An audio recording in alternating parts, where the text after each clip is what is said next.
A Different Man is a character study about a man with a unique appearance going through a procedure that changes his life. It's got a lot of depth and it gets to be pretty absurd. Let's talk about it. In this movie, we follow Edward, played by Sebastian Stan. He's a commercial actor with a condition known as neurofibromatosis, which causes him to grow benign tumors in his face. Having long-term struggles with the way that the world sees him, he resorts to an experimental procedure that actually ends up curing him. He creates a new identity for himself, but when a man named Oswald enters the picture, he starts to lose his mind seeing this man live a fulfilling life with the same condition that ruined his. This is a really eye-opening movie, which is kind of surprising because more than anything, it's a story about envy. It's about a man who feels completely reduced by his condition and wants nothing more to enjoy the simple pleasures that he sees everyone else experiencing. His desire for a life he never really knew is fueled by his hatred for the life that he was given, leading him to want to completely re-identify himself. This is an interesting angle to take with the story because it seems like there's a little bit of shame thrown into the mix as well. It seems that he's embarrassed to have felt like such a victim, so much so that he doesn't even want people to know that he ever had the condition.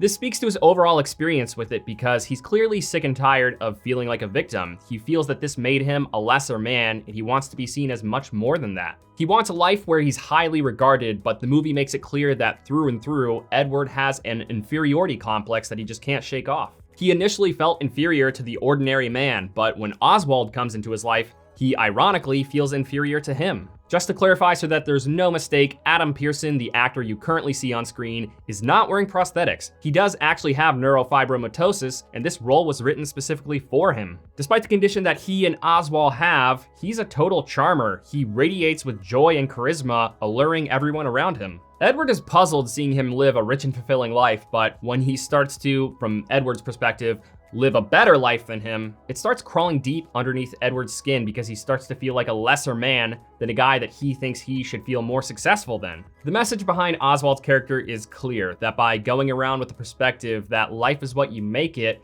you can more or less decide to have a fulfilling one. That if you look past the things standing in your way and focus on enjoying yourself, not only can you have positive experiences, but through your enthusiasm and character, you'll attract more people into your life. Oswald is a perfect example of how important building self-esteem is. Because how you feel about yourself strongly impacts how you present yourself to others, which of course affects how others feel about you. Even recognizing that there will certainly still be hardships under such circumstances, confidence is where Edward came up short pre-transformation. He wasn't confident in his ability to become more than a person defined solely by his condition, so he wasn't really even trying to become more. Even after a well-meaning woman named Ingrid enters his life, he still shows up very dismal and reserved when spending time with her. I'd feel a bit more clever for pointing this out if the movie didn't literally do it right at the beginning, but more than anything, it's about acceptance. It's about learning to play with the hand that you've been dealt, rather than provoking yourself by yearning for a better one. Through its themes, the movie puts the lens on people with disfigurements in a way that really makes you think about what it can feel like to be seen a certain way. Sometimes people will be startled just by the sight of Edward pre-transformation. But even when people aren't startled by him, you still often feel the contemplative way that they're looking at him. It really forces you to vicariously feel how alienated Edward feels and how many others probably feel, and that's what the movie intended to do. There are obviously many progressive intentions nowadays, but honestly, disfigurements are something that I don't really see many people trying to spread awareness around very much these days. It's something that I'm sure most people have thought about at some point or another, like, oh wow, I wonder what that must feel like. But this movie really brings that in perspective through a very modern and relatable story. It shows us a very lonely person who carries a lot of darkness with him everywhere he goes because of his condition. This movie is technically a dark comedy. It's definitely very dark, but the comedy is mostly pretty conceptual. There's not really any punchy humor. There are definitely funny moments and funny circumstances, but it's definitely not a laugh out loud comedy. More than anything, I would call it a tragedy. That's not to say that it's a tragic experience for everyone who has this condition.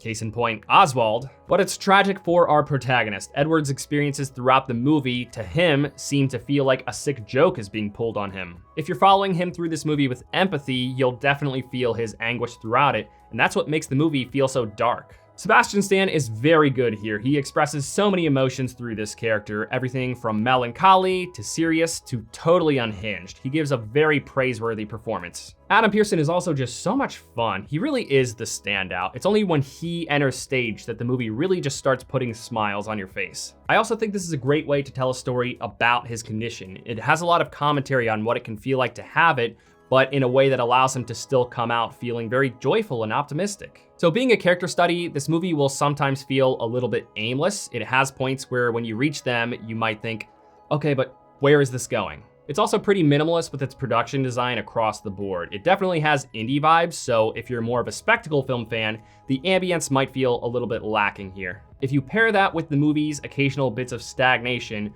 you might find the movie feeling a little bit dreary at times. But if you don't fixate on the atmosphere and you're looking deeper into the movie and its characters, you will find that it does have a lot of depth. This movie gives you so much to think about. It's a really interesting and nutty story about characters in less fortunate circumstances. I thought this movie was pretty good. I definitely want to put a trigger warning on it for some light body horror and some inclusion of suicide in the narrative, but if you like character studies and movies with a lot to take away from them, this is definitely worth watching. But if you're trying to watch a dark comedy that's less dark and more comedy, then this is definitely not the one you're looking for. Thank you for watching this review. If it brought you any value at all, please give it a like. It really does help the channel grow. I'll see you later this week with my review of Saturday Night.